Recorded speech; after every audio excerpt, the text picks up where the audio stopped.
अगर ये आंदोलन है तो हम हैं, अगर नहीं है तो हम नहीं है। चाहे उसमें कोई भी तोहमत हमारे ऊपर लगा लो, देशद्रोह लगा लो, कुछ भी लगा लो, हम हर चीज के लिए तैयार हैं। किसान हैं जो शहीद हुए हैं, उनके लिए प्रधानमंत्री जी ने दो शब्द नहीं कहे, कल दो शब्द नहीं कहे उनके लिए। प्रधानमंत्री जी ने एक बार बात नहीं करी, लेकिन किसानों को आंदोलन जीवी बता दिया और उपवास करा और हंसने लग गए।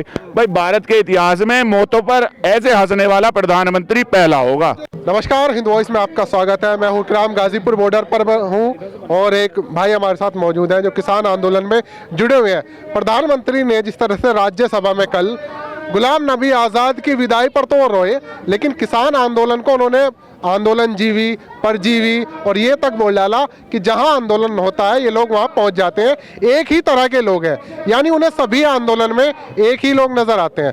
मैं जानना चाहता हूं भाई से, क्या नाम है आपका? मेरा नाम नितिन बालिया है, मैं सिंबावली क्षेत्र से आया हुआ हूँ। कल मेरे एक भाई का फोन आया था मुझे। मैं बैठा हुआ था, ऐसे ही मेरे को फोन आया कि भाई नरेंद्र मोदी जी भाषण दे रहे हैं राज्यसभा में। तो मैंने फोन उठाया, फेसबुक लाइव चल रही थी, मैंने भी देख लिया।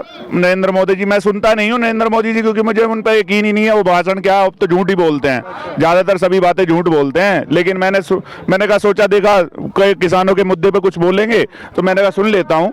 तो मैंने नरेंद्र मोदी जी का भाषण वो सुना। उस भाषण में क्या था, नरेंद्र मोदी ने पॉइंट टू पॉइंट बातें करी। नरेंद्र मोदी जी ने एक शब्द का यूज करा, आंदोलन जीवी।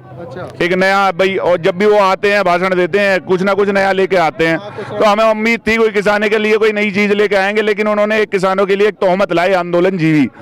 अब जो आंदोलन जीवी वाली तोहमत है, उस पर वो आंदोलन जीवी बोले और बड़ा हंस पड़े जोर से। मैंने कहा प्रधानमंत्री मोदी जी को कुछ मिल गया, उनके पीछे निर्मला सीतारमण जी थी और भी सब लोग थे, वो सब बड़े ठाके ले लेके हंसे, प्रधानमंत्री जी का समर्थन किया।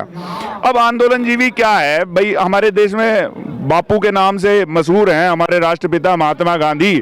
उन्होंने अनेकों आंदोलन किए भाई। हमारे यहाँ अन्ना हजारे हैं, अन्ना हजारे ने दिल्ली में इतना बड़ा आंदोलन किया जिसकी विदेन आज आम आदमी पार्टी है, और इनके यहीं स्मृति ईरानी जी हैं। और जो रथ यात्रा आडवाणी जी ने की थी वो भी एक आंदोलन ही था भाई। जो रथ यात्रा उन्होंने बचाया वो भी वो मेरी बात सुनिए, वो भी एक आंदोलन ही था। उस आंदोलन को अब मैं तो मोदी जी से ये पूछना चाहूंगा, चलो जी हम तो आंदोलन जीवी हो गए, आप कौन से जीवी हो गए? आप कौन से जीवियों की श्रेणी में आते हैं, हमें ये बता दीजिए। अब हम तो आंदोलन जीवी हो गए, आप पता नहीं कौन से जीवी हो गए भाई। आपके लिए संज्ञाएं अलग हैं, किसानों के लिए संज्ञाएं अलग हैं, कोई दिक्कत नहीं। हम तो तोहमत सहने के लिए बैठे हैं यहाँ। इन्होंने लाल किले पे पता नहीं क्या उपद्रव करा दिया, वो भी किसानों के जिम्मेदार। हम तोहमत सहने के लिए बैठे हैं, एक तोहमत और सही हमारे माथे।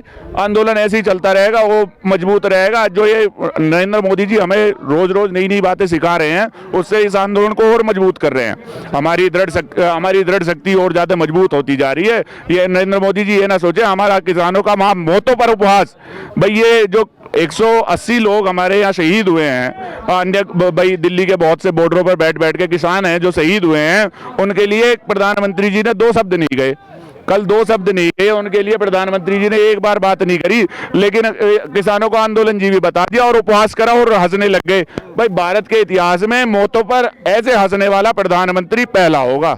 जो किसान पूरे देश को अन्न खिला रहा है उस पर वो मजाक कर रहे हैं, हंस रहे हैं, ये खुद में आपको लगता है तरह की बेइज्जती है? जी, बेइज्जती क्या, वो तो आप मानसिकता देख सकते हैं भाई। एक इतने सर्वोच्च पद पर, भारत के सर्वोच्च पद पर बैठा हुआ एक आदमी अगर किसानों के आंदोलन के ऊपर 180 मौतों के ऊपर वो हंसता है वहां बैठ के, तो आप तो उसकी भाई उसकी मानसिकता का आप देख सकते हैं, उसकी मानसिकता किस तरीके की होगी। वो अपने किसानों को और अपने लोगों को किस तरीके की मानसिकता से लेकर जा रहा होगा। भाई, ये आंदोलन, मैं तो मोदी जी को कहना चाहूंगा, ये आंदोलन जीतना और इस आंदोलन की कामयाबी आज हर एक किसान का मकसद है।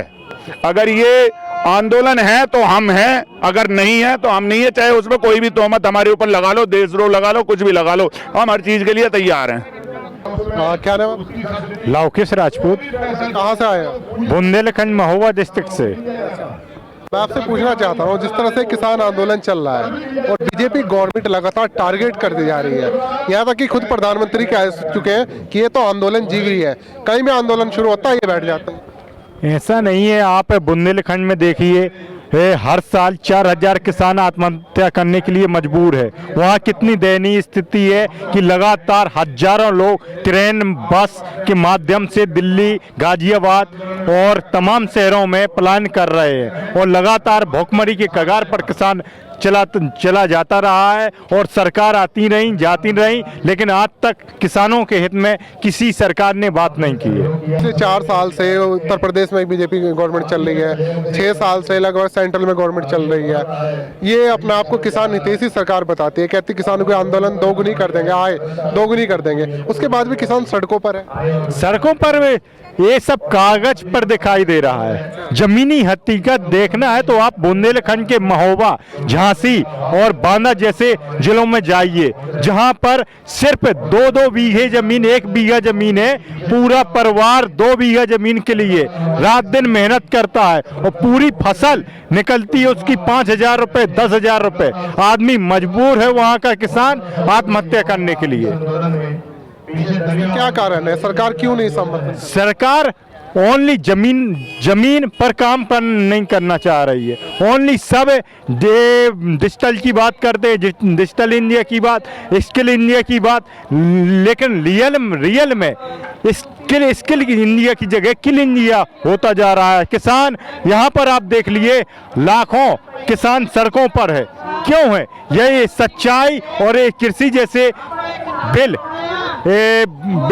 जो किसान विरोधी है, उनकी जो जमीनें हैं ये भी छीन ली जाएंगी, तो फिर ये किसान क्या करेगा?